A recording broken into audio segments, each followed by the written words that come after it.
비 오는 밤, 늙은 택시기사는 한 남자를 태운다. 서울대병원 응급실이요. 말수가 적은 그 남자, 창백한 얼굴. 운전 중 기사에게 묻는다. 기사님, 인생에서 가장 큰 후회가 뭐예요? 기사는 25년 전 비 오는 날의 사고를 털어놓는다. 그날 자신의 부주의로 아들을 다치게 했고, 그 아들은 집을 떠나버렸다. 침묵. 그리고 남자의 떨리는 목소리. 혹시 그랜저 3478 맞죠? 그걸 어떻게? 저예요, 아버지. 순간 세상이 멈춘다. 25년 만에 만난 아들은 시한부였다. 이제 몇 달 남지 않았어요. 그래도 아버지를 다시 만나서 행복해요. 비가 내리는 병원 앞, 아들이 마지막으로 손을 잡는다. 아버지, 사랑해요. 빗소리만이 대답했다. 나는 그날 밤을 잊을 수 없다. 비가 내리고 있었다. 가랑비가 아니라 제법 굵은 빗줄기가 도심의 불빛을 흐리게 만드는 그런 밤이었다. 택시 와이퍼가 좌우로 움직일 때마다 세상이 선명해졌다가 다시 흐려지기를 반복했다. 마치 내 인생처럼 선명했다가 흐려졌다가. 나는 명동 근처 골목에서 빈 차로 서 있었다. 퇴근 시간은 이미 지났고 이제 막 심야 할증이 시작될 시간이었다. 비 오는 밤이면 손님이 많아지지만 동시에 피곤함도 배가 된다. 젖은 옷에서 나는 냄새, 차 안을 적시는 물방울들, 그리고 끝없이 반복되는 와이퍼 소리. 62살. 이 일을 시작한 지 벌써 20년이 넘었다. 아니, 정확히는 22년이었다. 2003년 봄에 택시 면허를 땄으니까. 그때는 50대 초반이었다. 아직 힘이 있었고 미래에 대한 희망도 조금은 남아 있었다. 지금은 그저 하루하루를 버티는 것만으로도 벅찰 뿐이다. 손님을 기다리며 나는 계기판의 시계를 바라봤다. 오후 11시 13분. 디지털 숫자가 차가운 청록색 빛으로 빛나고 있었다. 밤은 깊어가고 있었다. 한두 손님만 더 태우면 집에 가야겠다고 생각했다. 허리가 아팠다. 아침부터 지금까지 거의 14시간을 운전했다. 라디오에서는 심야 방송이 흘러나오고 있었다. 누군가의 사연을 읽는 DJ의 목소리가 차 안을 채웠다. 그래서 저는 그 사람에게 미안하다는 말을 꼭 하고 싶습니다. 하지만 연락처를 잃어버려서 나는 볼륨을 낮췄다. 다른 사람의 사연을 들을 여유가 없었다. 내 인생도 충분히 무거웠으니까. 빗줄기가 조금 더 굵어졌다. 앞 유리를 타고 물줄기가 흘러내렸다. 가로등 불빛이 물방울에 반사되어 수많은 작은 별처럼 반짝였다. 거리는 한산했다. 평소 같으면 술 취한 사람들로 북적일 시간인데 비 때문인지 사람들이 일찍 귀가한 모양이었다. 나는 조수석 쪽을 힐끗 봤다. 거기에는 아내가 마지막으로 사준 방석이 놓여 있었다. 3년 전 아내가 세상을 떠나기 몇 달 전이었다. 병원에서 돌아오는 길에 아내가 말했다. 당신 허리 아프다며? 이거 쓰세요. 그렇게 건네준 허리 방석이었다. 지금도 그대로 거기 있다. 나는 한 번도 그걸 치우지 않았다. 그게 아내의 마지막 선물이었으니까. 여보. 나는 작게 중얼거렸다. 오늘도 하루가 가네요. 대답은 없었다. 당연했다. 아내는 이미 이 세상 사람이 아니었다. 하지만 나는 가끔 이렇게 말을 걸었다. 혼자 있는 게 너무 외로웠으니까. 창밖을 보니 한 남자가 비를 맞으며 걸어오고 있었다. 우산도 없이. 코트를 입고 있었지만 이미 흠뻑 젖어 보였다. 30대 후반쯤 되어 보이는 남자였다. 그는 잠시 망설이더니 내 택시를 향해 걸어왔다. 그때였다. 뒷문이 열렸다. 죄송합니다. 타도 될까요? 목소리가 들렸다. 낮고 차분한 남자 목소리였다. 어딘가 지쳐있는 것 같았지만 정중했다. 네, 타세요. 문이 닫혔다. 빗소리가 다시 작아졌다. 차 안으로 비 냄새가 스며들었다. 젖은 옷에서 나는 그 특유의 냄새. 나는 백미러로 손님을 확인했다. 30대 후반으로 보이는 남자였다. 검은색 코트를 입고 있었고 비에 젖은 머리카락이 이마에 붙어 있었다. 얼굴은 창백했다. 심하게 창백했다. 건강에 안 좋아 보였다. 하지만 눈빛만은 또렷했다. 무언가를 결심한 사람의 눈빛 같았다. 어디로 모실까요? 서울대병원 응급실이요. 응급실. 그 단어에 나는 본능적으로 그의 얼굴을 다시 한번 살폈다. 외상은 보이지 않았다. 피를 흘리는 것도 아니었다. 출혈이나 골절의 흔적도 없었다. 하지만 뭔가 보통의 손님과는 달랐다. 말할 수 없는 무게 같은 게 그에게서 느껴졌다. 급하신가요? 나는 조심스럽게 물었다. 응급실이라고 했으니 서둘러야 할지도 몰랐다. 아니요. 그가 고개를 저었다. 천천히 가셔도 됩니다. 급한 건 아니에요. 이상한 대답이었다. 응급실에 가면서 천천히 가도 된다니. 보통은 빨리 가달라고 하지 않나. 하지만 나는 더 묻지 않았다. 20년 넘게 택시를 몰면서 배운 게 있다면 손님의 사정에 함부로 끼어들지 않는 것이다. 각자의 사연이 있고 각자의 이유가 있다. 그걸 캐묻는 건 실례다. 나는 시동을 걸었다. 엔진이 낮게 울렸다. 그리고 천천히 차를 출발시켰다. 젖은 아스팔트 위를 타이어가 지나가는 소리가 들렸다. 쓸쓸한 소리였다. 빗줄기가 앞 유리를 때렸다. 와이퍼가 움직일 때마다 물방울들이 좌우로 흩어졌다. 차 안은 조용했다. 엔진 소리와 빗소리, 그리고 와이퍼 소리만이 공간을 채웠다. 손님은 아무 말이 없었다. 나도 말을 꺼내지 않았다. 그냥 침묵이 흘렀다. 명동 거리를 빠져나와 을지로 방향으로 접어들었다. 신호등이 빨간불이었다. 나는 차를 세웠다. 앞에 다른 차가 2대 있었다. 다들 집으로 가는 길이겠지. 아니면 누군가를 만나러 가는 길이거나. 신호를 기다리며 나는 다시 백미러를 봤다. 손님은 창밖을 바라보고 있었다. 무표정한 얼굴이었다. 하지만 자세히 보니 눈빛 어딘가에 깊은 피로가 서려 있었다. 단순히 육체적인 피로가 아니라 영혼까지 지친 사람의 눈빛이었다. 나는 그런 눈빛을 알고 있었다. 거울을 볼 때마다 내 눈에서도 똑같은 것을 봤으니까.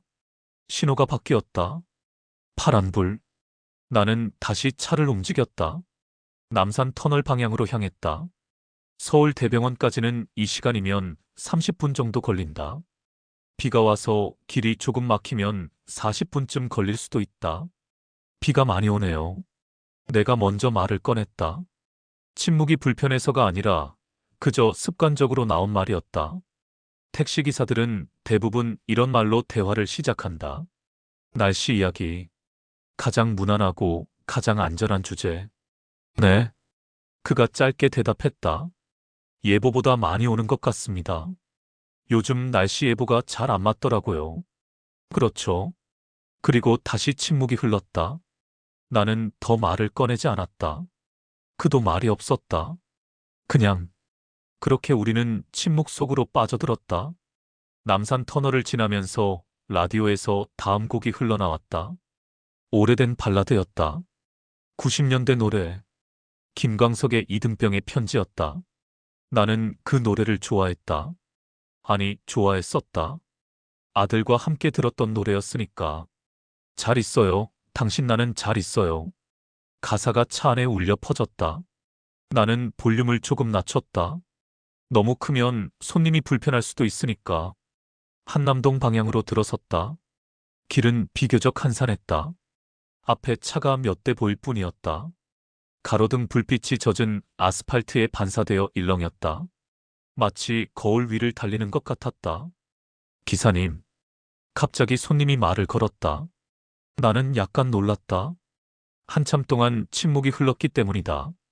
네. 혹시 오래 운전하셨어요?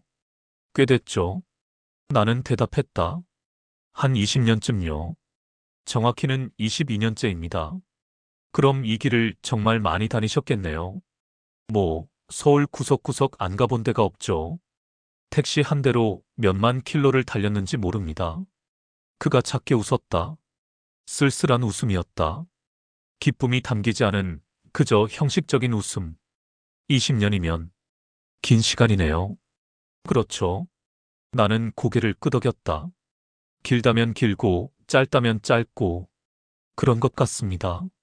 살다 보니까, 살다 보니까 그가 내 말을 따라했다. 마치 그 말의 의미를 곱씹는 것처럼. 한강대교에 접어들었다. 다리 위에서 보는 한강은 어둠 속에서 검게 흐르고 있었다. 강물은 밤이면 항상 저렇다.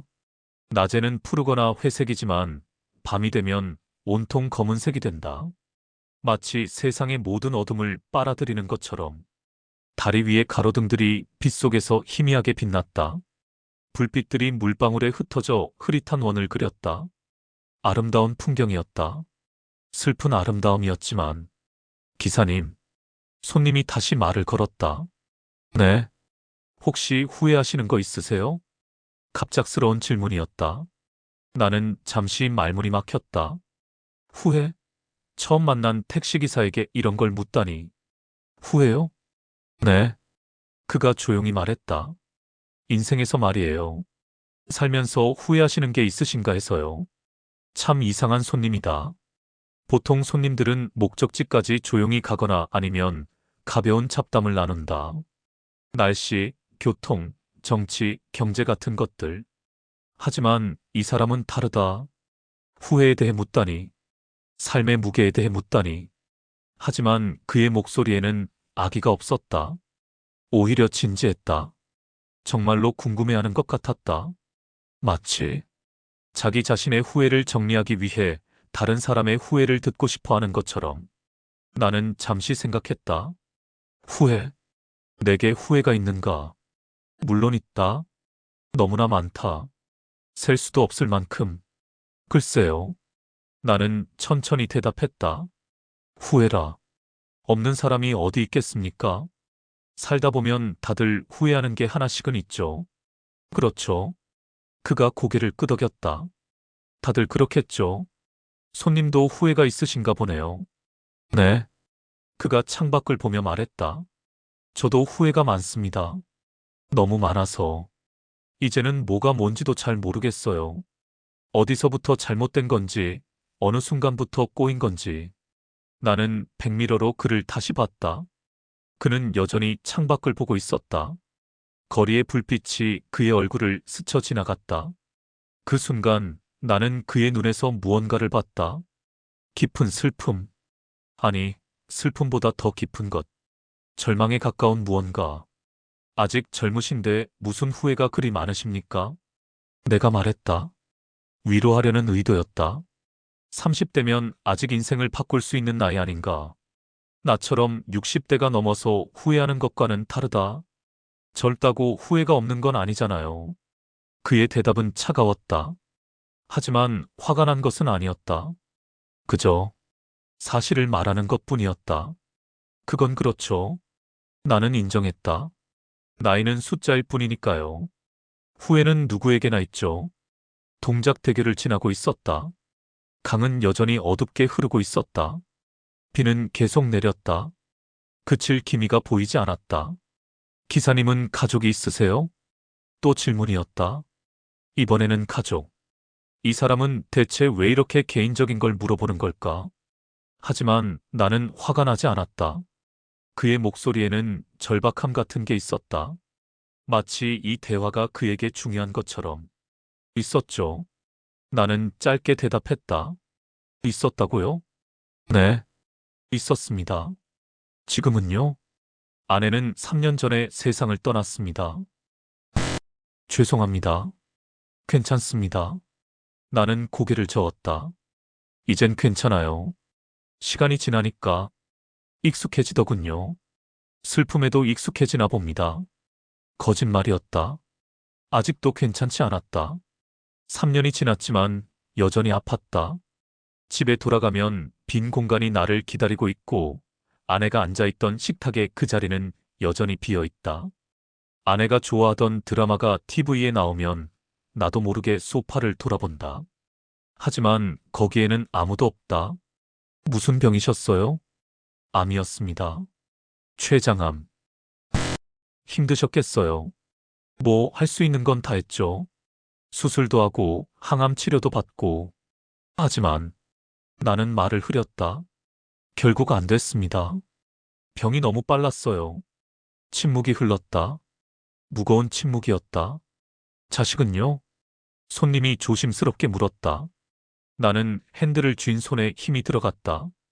이 질문만은 대답하고 싶지 않았다. 있었습니다. 있었다고요? 네. 아들이 하나 있었습니다. 지금은요? 나는 한참을 말이 없었다. 앞만 바라봤다. 빗줄기가 유리를 때리는 소리만 들렸다. 오래전에 떠났습니다. 돌아가신 건가요? 아니요. 나는 고개를 저었다. 죽은 건 아닙니다. 그냥 떠났어요. 집을 나갔죠. 왜요? 그건 나는 더 이상 말하고 싶지 않았다. 그 이야기는 내가 평생 짊어지고 가야 할 짐이었다. 다른 사람에게 쉽게 꺼낼 수 있는 이야기가 아니었다. 죄송합니다. 손님이 말했다. 제가 너무 개인적인 걸 물었네요. 실례했습니다. 아닙니다. 나는 쓴웃음을 지었다. 괜찮아요. 어차피 다 옛날 이야기니까요. 하지만 진짜로 괜찮지 않았다. 25년이 지났지만 여전히 아팠다. 상처는 아물지 않았다. 시간이 지나면 나아진다고들 하지만 어떤 상처는 절대 낫지 않는다. 특히 자식과 관련된 상처는 남부순환로로 접어들었다. 관악구 방향이다. 이제 병원까지 10분 정도 남았다. 기사님. 네. 혹시 그 아드님을 찾아보신 적은 없으세요? 나는 깊게 숨을 들이쉬었다. 찾아봤죠. 처음에는. 그런데요? 못 찾았어요. 아니, 찾을 수 없었어요. 아들이 완전히 연락을 끊었거든요. 휴대폰도 바꾸고 주소도 알 수 없고. 그럼 지금은 어디서 뭘 하는지도 전혀 모릅니다. 나는 쓸쓸하게 웃었다. 25년째 모르고 있죠. 살아있는지, 어디서 뭘 하는지, 행복한지, 아픈지. 아무것도 몰라요. 25년이요? 네. 25년. 그럼, 그때 아드님은 몇 살이었어요? 21살이었습니다. 대학교 2학년이었죠. 백미러로 손님을 봤다. 그는 고개를 숙이고 있었다. 무슨 생각을 하는지 알 수 없었다. 왜 떠나신 겁니까? 손님이 조용히 물었다. 저 때문입니다. 나는 고백했다. 제 잘못 때문이에요. 무슨 사고였습니다. 내 목소리가 떨렸다. 이 이야기를 남에게 꺼낸 건 정말 오랜만이었다. 아내가 죽은 후로는 한 번도 이 얘기를 하지 않았다. 교통사고요. 25년 전에 뒷자리에서 손님이 숨을 죽이는 게 느껴졌다. 비 오는 날이었습니다. 오늘처럼. 나는 계속 말했다. 25년 동안 가슴에 묻어두었던 이야기를, 누구에게도 하지 않았던, 아니할 수 없었던 이야기를. 그날도 비가 왔어요. 장대비였죠. 6월이었는데 장마철이었어요. 제가 운전을 하고 있었습니다. 회사에서 퇴근하는 길이었죠.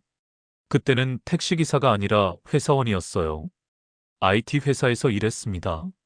빗소리가 더 커진 것 같았다.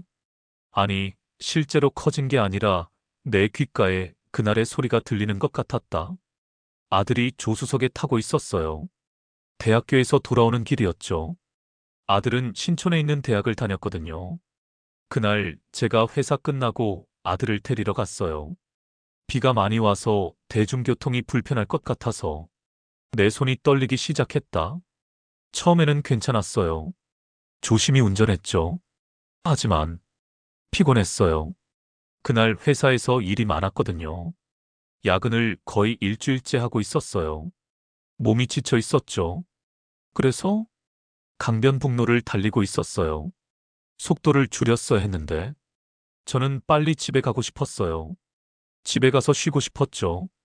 그래서 속도를 줄이지 않았어요. 나는 눈을 감았다. 그날의 장면이 너무 생생하게 떠올랐다. 그때 갑자기 앞차가 급정거를 했어요. 사고가 난 것 같았어요. 저는 놀라서 핸들을 꺾었습니다. 왼쪽으로. 하지만 내 목소리가 떨렸다. 빗길이었어요. 차가 미끄러졌죠. 제어가 안 됐어요. 차가 빙글빙글 돌더니 중앙 분리대를 들이받았습니다. 그래서 조수석 쪽으로 충격이 왔어요. 에어백이 터졌지만 충분하지 않았어요. 아들은 머리를 심하게 부딪혔습니다. 유리창에.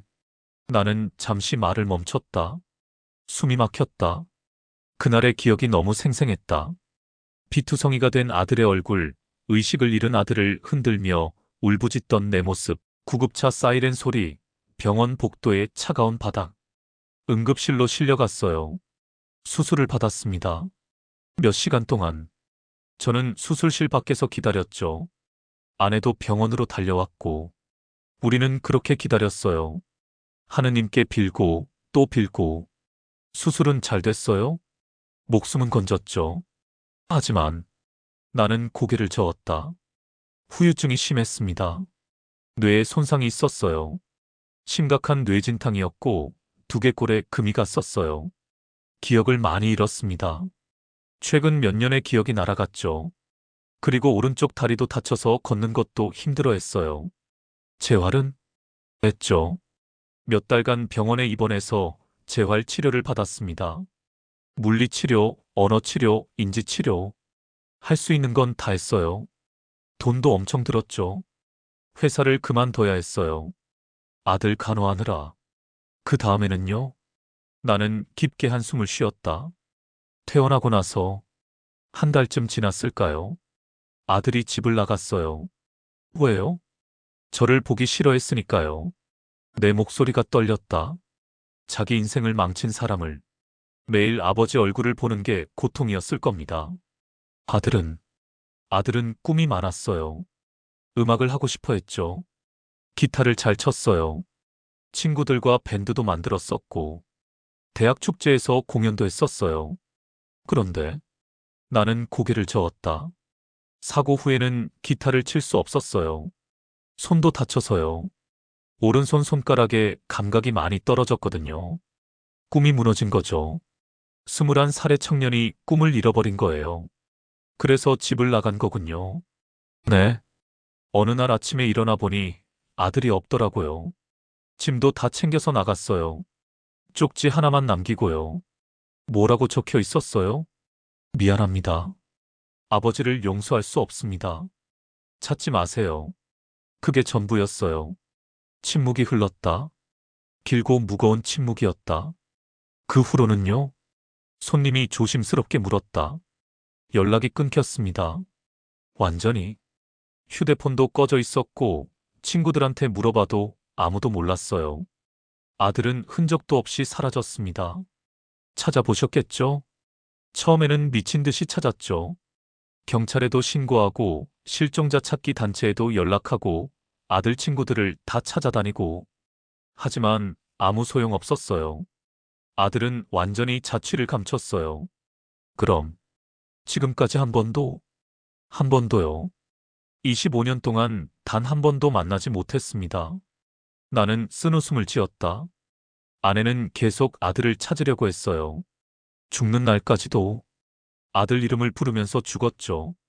진우야, 진우야. 마지막 말이 그거였어요. 진웅. 그 이름을 입 밖에 낸 게 얼마만인가. 3년 만에 처음이었다. 아내가 죽기 전에 마지막으로 한 부탁이 뭔지 아십니까? 뭐였어요? 우리 아들 좀 찾아달라고.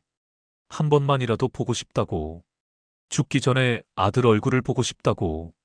나는 눈물을 닦았다. 하지만 저는 끝내 찾지 못했어요. 아니, 찾을 용기가 없었어요. 아들이 저를 용서하지 않을 게 뻔했으니까요. 차라리 만나지 않는 게 나을 것 같았어요.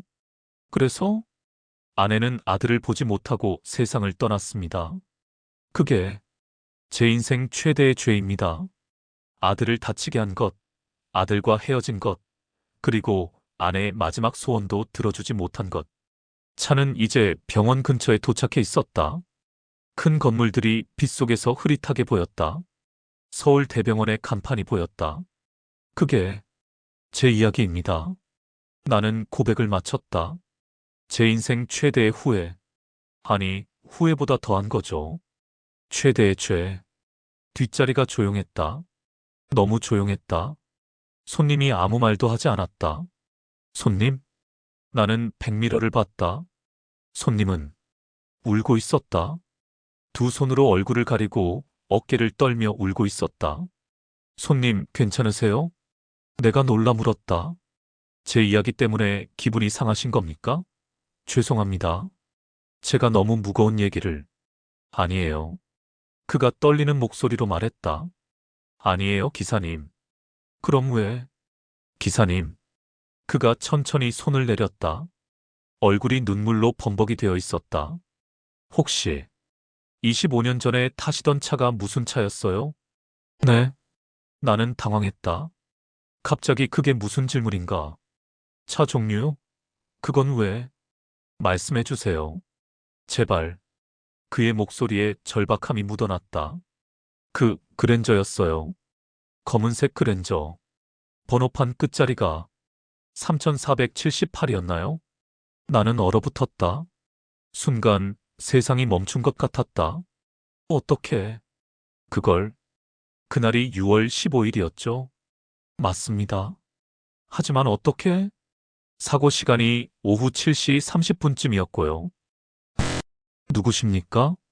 나는 차를 급점거했다. 타이어가 젖은 노면에서 미끄러지는 소리가 났다. 차가 도로 한쪽에 멈췄다.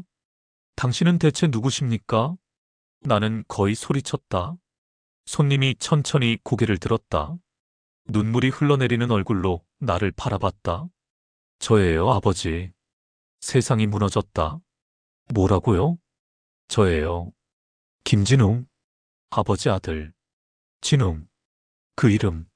나는 온몸이 떨렸다. 말도 안 돼. 저예요, 아버지. 정말 저예요. 나는 안전벨트를 풀고 뒤를 돌아봤다. 손으로 좌석을 짚고 직접 그를 봤다. 30대 후반의 남자. 창백한 얼굴. 지친 눈빛. 하지만 그 눈을 자세히 보니. 진우야? 내 아버지. 그 눈. 나는 그 눈을 알고 있었다. 어릴 적 진우의 눈. 10살 때 진우가 학예회에서 기타를 치던 날 나를 바라보던 그 눈. 20살 때 대학에 합격하고 기뻐하던 그 눈. 진우야, 진우야. 나는 차에서 뛰어내렸다. 뒷문을 열었다. 비가 나를 적셨다. 하지만 상관없었다. 진우가 거기 있었다. 내 아들이 25년 만에. 아버지. 진우가 울었다. 아버지. 저예요. 진우야. 나는 진우를 끌어안았다. 비에 젖은 채로 도로 한복판에서 진우야, 진우야. 25년 동안 부르지 못했던 이름을 나는 계속 불렀다. 아버지, 미안해요. 정말 미안해요. 아니다. 미안한 건 나야. 내가, 내가 너를. 우리는 빗속에서 한참을 울었다. 지나가는 차들이 경적을 울렸다. 하지만 우리는 개의치 않았다. 세상에 우리 둘만 남은 것 같았다. 진우야, 어떻게 이럴 수가. 저도 몰랐어요. 진우가 떨리는 목소리로 말했다. 아버지가 택시기사 하신다는 거. 저는 정말 우연히 아버지 차를 탄 거예요. 우연히? 네. 오늘 병원 가려고 택시를 잡았는데 아버지 차였어요. 처음에는 몰랐어요. 25년이 지났으니까 얼굴도 많이 변하셨고. 하지만 진우가 울먹였다. 목소리를 듣는 순간 뭔가 이상했어요. 익숙한 목소리였어요. 그리고 아버지가 하신 이야기들. 아들 이야기. 그게 저였어요. 제 이야기였어요. 진우야. 차 번호도 기억나요. 3478. 아버지가 그 번호를 좋아하셨잖아요. 제 생일이니까. 3월 4일, 78년생. 맞다. 맞았다. 나는 그 번호판을 좋아했다. 진우의 생일이 담긴 번호였으니까. 그리고 그날 날짜도 6월 15일. 절대 잊을 수 없는 날이에요. 우리는 다시 끌어안았다. 얼마나 그렇게 있었을까? 시간이 멈춘 것 같았다. 아버지, 차 좀 옮겨요. 다른 차들이. 진우가 말했다. 아, 맞다. 나는 정신을 차리고 차를 제대로 주차했다. 도로 옆 공터에. 그리고 다시 뒷자리로 갔다. 진우를 다시 봤다. 정말 진우였다. 내 아들이었다. 진우야, 정말 너구나. 내 아버지. 어떻게 지냈어? 25년 동안. 아버지. 진우가 고개를 숙였다. 말씀드릴 게 있어요. 뭔데? 진우가 나를 똑바로 봤다. 눈물이 그치지 않는 눈으로. 아파요. 흥, 어디가 아픈데? 많이 아파요. 아주, 많이. 내 가슴이 철렁했다. 무슨 소리야? 병원에 가야 하나? 이미 다니고 있어요. 계속. 무슨? 진우가 떨리는 목소리로 말했다. 췌장암이에요, 아버지. 세상이 다시 한번 무너졌다. 뭐? 말기예요. 사기. 진우야, 그게 무슨? 6개월 전에 진단받았어요. 이미 늦었대요. 수술도 할 수 없는 상태였고요. 그럼 치료는? 항암 치료 받았어요. 하지만 효과가 없었어요. 암이 너무 공격적이래요. 나는 말을 잃었다. 의사들이 그러더라고요. 이제 6개월도 안 남았다고. 안 돼. 안 돼, 진우야. 괜찮아요, 아버지. 무슨 소리야? 어떻게 괜찮아? 이미 받아들였어요. 죽음을. 진우가 쓸쓸하게 웃었다. 사실 저는 오늘 병원에 정기 검진 받으러 가는 거였어요. 통증 조절하러요. 이제는 그것밖에 할 수 없거든요. 진우야. 그런데 아버지를 만났어요. 마지막으로 한 번만이라도 보고 싶었는데. 이렇게. 진우가 울었다. 하늘이 준 선물인 것 같아요. 나는 아들을 다시 끌어안았다. 안 돼. 안 돼, 진우야. 너는 안 돼. 아버지. 우리 다시 만났는데. 이제 다시 만났는데. 저도 알아요. 너무 잔인하죠. 하지만 진우가 내 등을 토닥였다. 그래도 좋아요. 죽기 전에 아버지를 만날 수 있어서. 우리는 한참을 그렇게 있었다. 비는 계속 내렸다. 세상은 무심하게 돌아갔다. 하지만 우리에게는 이 순간이 전부였다. 25년 만의 재회. 그리고 마지막이 될지도 모르는 시간. 아버지. 응. 어머니는 어떻게 지내세요? 나는 입술을 깨물었다. 진우야. 돌아가셨죠? 진우가 조용히 말했다. 알아요. 어떻게? 병원에서 일하다가 우연히 기록을 봤어요. 3년 전에. 너 병원에서 일해? 네. 진우가 고개를 끄덕였다. 저 의사예요, 아버지. 의사? 네. 신경외과 의사요. 나는 깜짝 놀랐다. 내가 의사가 됐어? 네. 재활 치료받으면서 의학에 관심이 생겼어요. 그래서 다시 공부를 시작했어요. 늦었지만. 진우야. 복학하고 의대 준비했어요. 27살에 의대 들어갔죠. 다른 사람들보다 늦었지만 열심히 했어요. 나는 놀라움과 자부심이 동시에 밀려왔다. 우리 진우가 의사가 됐구나. 네. 근데 이제 진우의 목소리가 떨렸다. 이제 아무 의미가 없어요. 스스로도 치료 못하는 의사가 무슨 소용이에요. 그런 소리 하지 마. 사실이잖아요. 저는 암 환자들을 치료했지만 정작 저 자신은 못 살렸어요. 진우야. 그래도 후회는 안 해요. 의사하길 잘했어요. 많은 사람을 도왔으니까. 나는 아들이 자랑스러웠다. 동시에 가슴이 찢어지게 아팠다. 어머니 기록을 봤을 때 왜 오지 않았어? 무서웠어요. 진우가 고개를 숙였다. 아버지를 볼 자신이 없었어요. 아직 용서할 준비가 안 됐었거든요. 그래도 왔어야지. 알아요. 그게 제 후회예요. 어머니 마지막 보지 못한 거. 진우가 울었다. 장례식장에는 갔어요. 멀리서 지켜봤죠. 아버지가 우시는 거 봤어요. 혼자 계시는 거 봤고요. 그때 왜 용기가 없었어요. 다가갈 용기가. 나는 아들의 손을 잡았다. 이제라도 만났잖아. 그걸로 됐어. 아버지, 이제 우리 같이 있자. 남은 시간 우리 함께 보내자. 정말요? 당연하지. 넌 내 아들인데. 진우가 눈물을 흘리며 고개를 끄덕였다. 네, 아버지.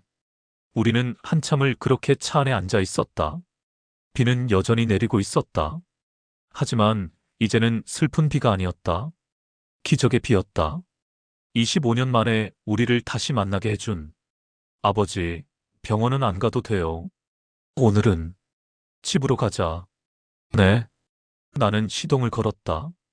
이번에는 병원이 아니라 우리 집으로. 운전하면서 나는 계속 백미러로 진우를 봤다. 정말 꿈이 아닐까? 이게 진짜일까? 아버지, 앞 보세요. 진우가 웃으며 말했다. 사고 나겠어요. 미안. 내가 너무 신기해서. 저도 신기해요. 이렇게 아버지 차를 타고 집에 간다는 게 25년 만이구나. 네, 25년 만이에요. 집까지 가는 동안 우리는 많은 이야기를 나눴다. 진우의 지난 25년, 어떻게 혼자 살아남았는지, 어떻게 의사가 됐는지, 그리고 지금 어떻게 살고 있는지. 혼자 사니? 네, 원룸에서요. 결혼은 안 했어? 했었어요. 5년 전에. 하지만 3년 전에 이혼했어요. 왜? 제가 일에만 매달렸거든요. 집에도 잘 안 들어가고 아내가 외로워했죠. 자식은? 없어요. 다행인지 불행인지 모르겠지만 외롭겠구나. 익숙해요, 아버지. 혼자 사는 거. 내 가슴이 아팠다. 이제는 혼자가 아니야. 네. 이제 아버지가 있잖아. 우리 같이 살자. 진우가 놀란 표정을 지었다. 정말요? 당연하지. 내일 당장 짐 옮기자.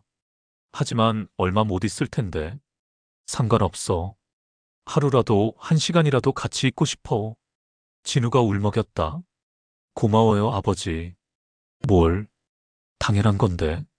집에 도착했을 때는 자정이 넘어 있었다. 나는 진우를 집 안으로 안내했다. 좁고 허름하지만 우리 집이야. 진우가 현관에서 신발을 벗으며 주위를 둘러봤다. 여기 제가 자랐던 곳이네요. 응. 내가 떠난 후로 이사 한 번 안 갔어. 혹시나 내가 돌아올까 봐. 아버지. 거실로 들어선 진우는 벽에 걸린 액자들을 봤다. 가족 사진들이었다. 진우가 어렸을 때 사진들. 이 사진들. 그대로네요. 응. 하나도 안 치웠어. 진우가 한 장의 사진 앞에 멈춰 섰다. 20살 때 찍은 가족 사진이었다. 사고 나기 1년 전. 이때 행복했어요. 그래. 우리 다 행복했지. 다시는 못 돌아가겠죠? 이때로. 아니야. 나는 진우의 어깨에 손을 얹었다. 지금이 그때야. 우리 다시 행복할 수 있어. 진우가 고개를 돌려 나를 봤다. 어떡해요? 제가 곧 죽는데. 그래도 지금 이 순간이 중요한 거야. 과거도 미래도 아니고. 지금. 진우가 눈물을 닦았다. 그래요. 아버지 말씀이 맞아요. 나는 진우에게 따뜻한 차를 끓여줬다. 우리는 식탁에 마주 앉았다. 진우야, 통증은 심하니? 약을 먹으면 괜찮아요. 하지만 약효가 떨어지면 아프겠구나. 참을만 해요. 의사니까 통증 관리는 잘하거든요. 앞으로 내가 돌봐줄게. 아버지, 약 챙기는 것도 병원 가는 것도 다 내가 함께 할게. 진우가 고개를 끄덕였다. 감사해요. 우리는 밤새도록 이야기를 나눴다. 25년 동안 하지 못했던 이야기들. 웃기도 하고 울기도 했다. 창밖에서는 비가 계속 내렸다. 하지만 이제 그 빗소리가 무섭지 않았다. 오히려 평화로웠다. 새벽 4시쯤 되어서야 우리는 잠들었다. 진우는 예전에 쓰던 방에서, 나는 내 방에서. 25년 만에 우리 집에 다시 불이 켜졌다. 25년 만에 우리 집이 다시 집다워졌다. 다음 날 아침 나는 일찍 일어났다. 진우가 아직 자고 있을까봐 조용히 움직였다. 부엌에서 아침을 준비했다. 죽을 끓였다. 진우가 소화하기 쉽도록. 1시간쯤 지나서 진우가 일어났다. 아버지? 응, 일어났니? 잘 잤어? 네. 오랜만에 푹 잤어요. 진우의 얼굴에 미소가 있었다. 어젯밤보다 훨씬 편안해 보였다. 배고프지? 죽 끓였어. 감사합니다. 우리는 함께 아침을 먹었다. 25년 만에 함께하는 식사였다. 맛있어요, 아버지. 그래, 다행이다. 어머니가 해주시던 맛이에요. 내 엄마한테 배웠거든. 어떻게 하는지. 진우가 잠시 숟가락을 멈췄다. 어머니, 많이 보고 싶어요. 나도 매일 보고 싶어. 어머니가 여기 계셨으면 얼마나 좋았을까요? 그러게. 내 엄마가 지금 이 모습 보면 얼마나 기뻐했을까? 우리는 잠시 침묵했다. 아버지, 흥, 오늘 제 집에 가서 짐 좀 가져와도 될까요? 당연하지. 같이 가자. 네. 아침을 먹고 우리는 진우의 원룸으로 갔다. 신림동에 있는 작은 원룸이었다. 여기서 살았구나. 네. 혼자 살기엔 충분해요. 방은 깨끗했지만 휑했다. 생활의 흔적이 별로 없었다. 짐이 많지는 않아요. 옷이랑 책들, 그리고 개인 물품들. 천천히 싸. 급할 거 없어. 진우가 짐을 싸는 동안 나는 방을 둘러봤다. 책장에는 의학 서적들이 가득했다. 진우가 얼마나 열심히 공부했는지 알 수 있었다. 책상 위에는 사진 한 장이 놓여 있었다. 가족 사진이었다. 우리 셋이 함께 찍은 이 사진. 항상 가지고 다녔어요. 진우가 말했다.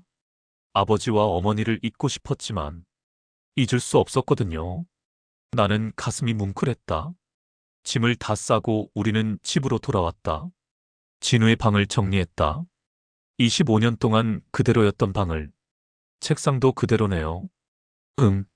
내 물건들 하나도 안 버렸어. 서랍을 열어보니 진우가 쓰던 펜들, 노트들이 그대로 있었다.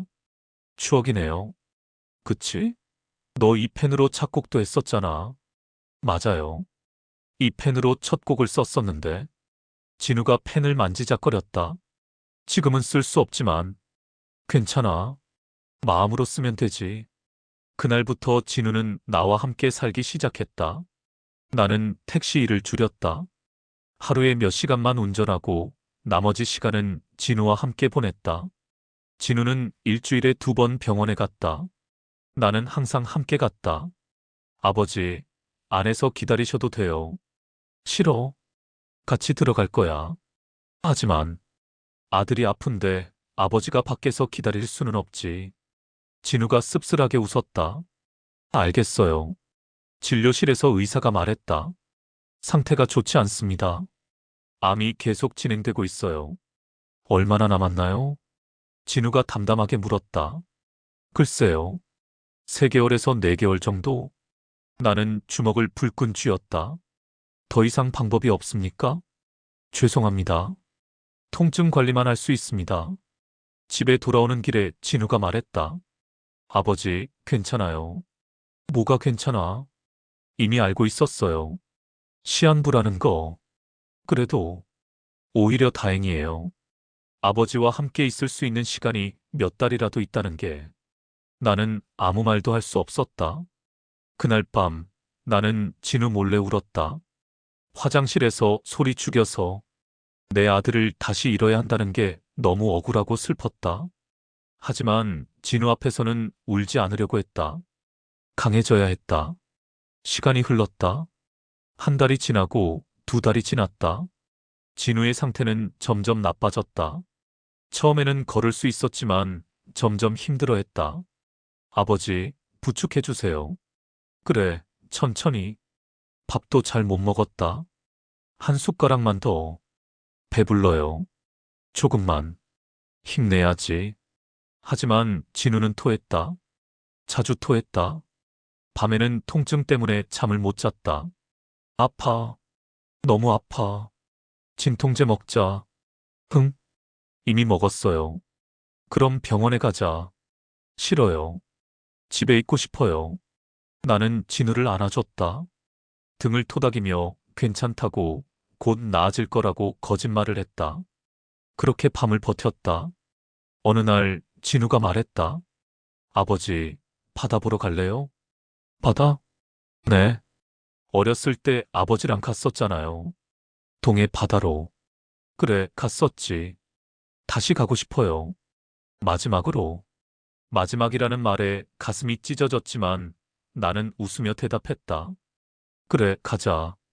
우리 바다 보러 가자. 다음 날 우리는 동해로 출발했다. 진우는 휠체어에 앉아 있었다. 이제 혼자 걷는 게 힘들었다. 하지만 표정은 밝았다. 설레요, 아버지. 나도. 오랜만에 바다 보는 거지? 네. 몇 년 만이에요. 우리는 천천히 달렸다. 창밖으로 풍경이 지나갔다. 산, 들, 마을들. 예쁘네요. 그치? 세상은 여전히 아름답구나.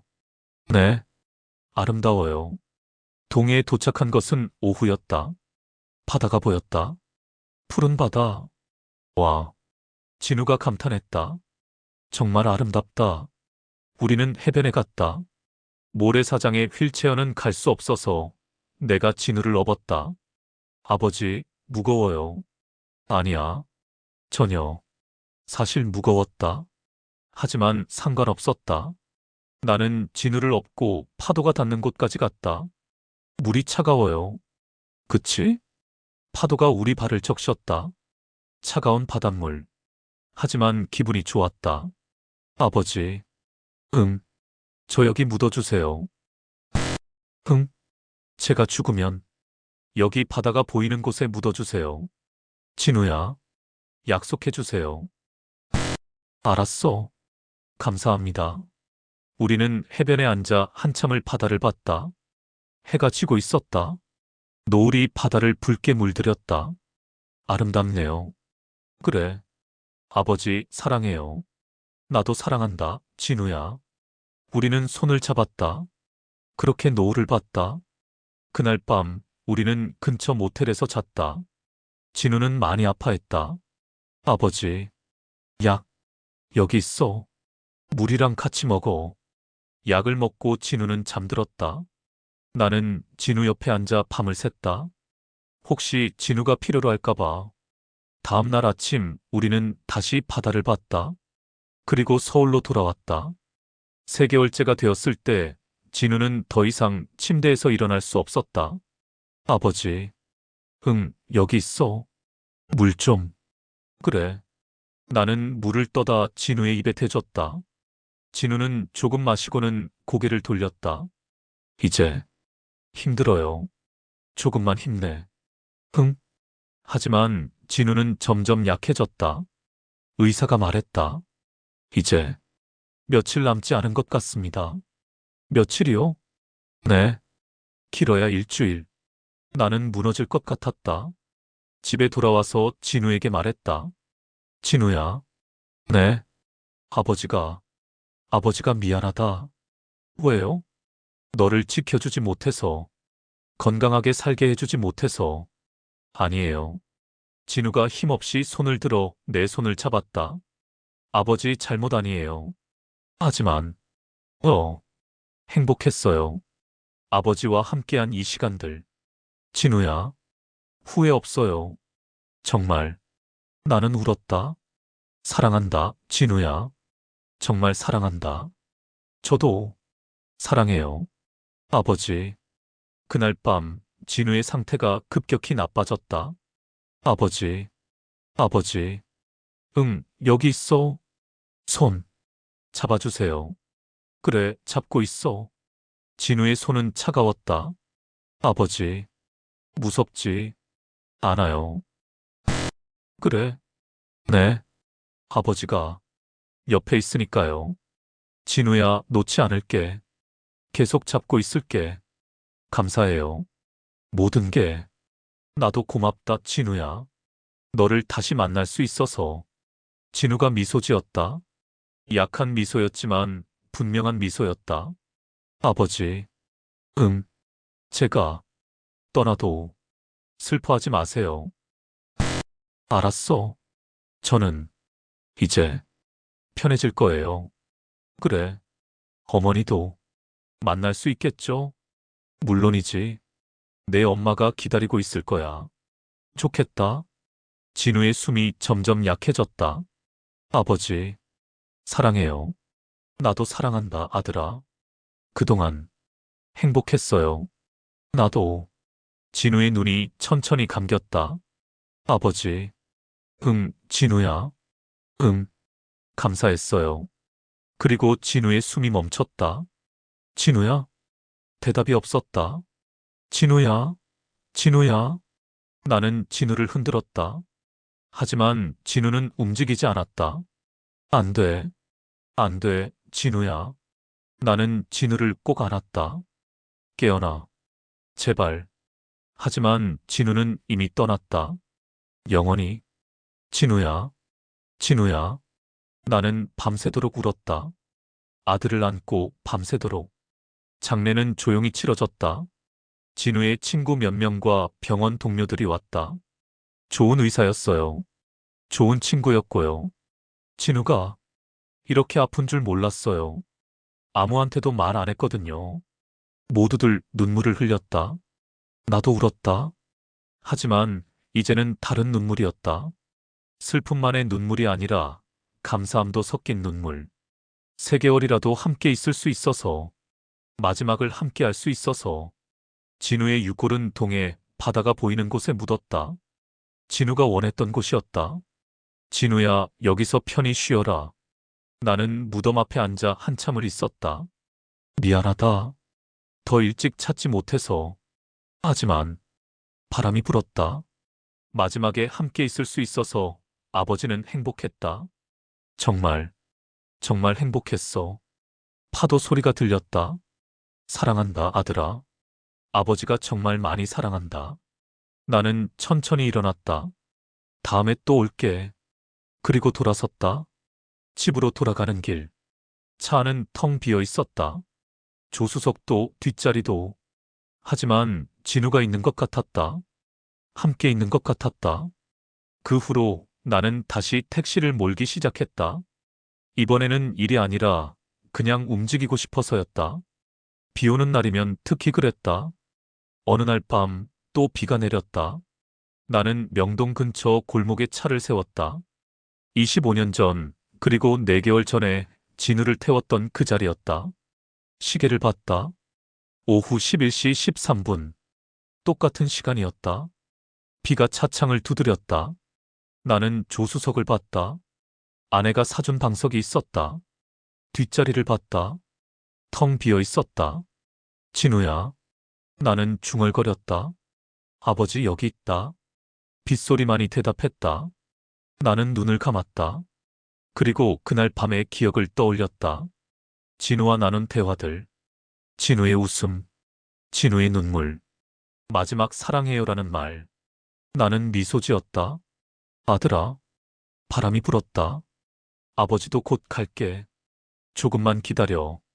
그리고 나는 다시 시동을 걸었다. 비 오는 거리를 천천히 달렸다. 세상은 여전히 돌아가고 있었다. 나도 계속 나아갔다. 진우의 기억을 가슴에 안고. 몇 년이 흘렀다. 나는 여전히 택시를 몰고 있었다. 이제 67살이 되었다. 건강이 예전 같지 않았지만 아직은 운전할 수 있었다. 비 오는 날이면 나는 항상 그 자리에 섰다. 명동 근처 골목. 진우를 처음 태웠던 그곳. 어느 날 한 젊은 여자가 내 택시에 탔다. 아저씨, 왜 항상 여기 계세요? 비 오는 날마다 보이던데. 그냥 이곳이 좋아서요. 특별한 이유라도 있으세요? 여기서 소중한 사람을 만났거든요. 누구요? 내 아들. 아드님이 여기서 일하세요? 아니요. 나는 고개를 저었다. 아들은 이미 세상을 떠났어요. 하지만 여기서 25년 만에 다시 만났죠. 비 오는 날 밤에. 그런 일이 기적 같은 일이었어요. 그래서 이곳이 소중합니다. 여자가 조용히 고개를 끄덕였다. 좋은 아버지셨을 것 같아요. 아니에요. 저는 좋은 아버지가 아니었어요. 하지만 마지막에는 최선을 다했죠. 그거면 충분한 것 같은데요. 그렇게 생각해주니 고맙네요. 그렇게 나는 계속 택시를 몰았다. 진우를 기억하며, 그리고 언젠가 다시 만날 그날을 기다리며. 그로부터 1년 후, 나는 병원에서 검진을 받았다. 건강이 많이 안 좋으시네요. 의사가 말했다. 심장도 약하고 당뇨도 있고, 운전은 그만하시는 게 좋겠어요. 아직 괜찮습니다. 하지만, 조금만 더 하게 해주세요. 제발. 의사가 한숨을 쉬었다. 알겠습니다. 하지만 조심하세요. 나는 계속 택시를 몰았다. 몸은 힘들었지만 멈출 수 없었다. 그곳에서, 그 자리에서 기다려야 했다. 혹시 모르니까. 혹시 기적이 다시 일어날지. 그해 겨울, 첫눈이 내리는 날, 나는 동해로 갔다. 진우의 무덤 앞에 섰다. 진우야, 아버지 왔어. 바람이 차가웠다. 올해도 다 갔구나. 내가 떠난 지 벌써 4년이 지났어. 나는 무릎을 꿇고 앉았다. 아버지는 잘 지내고 있어. 걱정하지 마. 파도 소리가 들렸다. 너는 거기서 잘 지내고 있니? 엄마 만났어?